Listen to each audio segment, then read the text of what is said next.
Завжди на боці кримських татар. Турецька делегація у Києві зустрілася з лідером кримсько-татарського народу Мустафою Джемілєвим та народними депутатами Ахтемом Чийгозом і Рустемом Умєровим. Очільник МЗС Туреччини Мевлют Чавушоглу та міністр оборони Хулусі Акар заявили, що не визнають незаконну окупацію Криму та завжди підтримуватимуть кримських татар. Обговорили будівництво тисячі квартир для кримсько-татарських переселенців, соборної мечеті в Києві та культурних центрів по всій Україні за підтримки Анкари. Рустем Умєров та Ахтем Чийгоз сподіваються на допомогу Туреччини у звільненні українських бранців Кремля та участь Анкари у міжпарламентській асамблеї Кримської платформи. Міністри оборони України і Туреччини та голови МЗС уклали нову стратегічну угоду.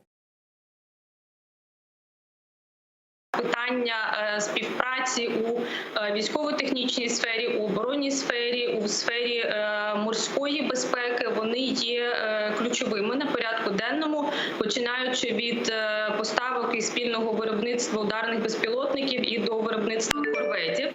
Другий елемент, про який можна говорити, це, безумовно, питання захисту прав кримських татар, це питання звільнення політичних в'язнів українських і в тому числі етнічних кримських татар за участі і за посередництва Турецької Республіки.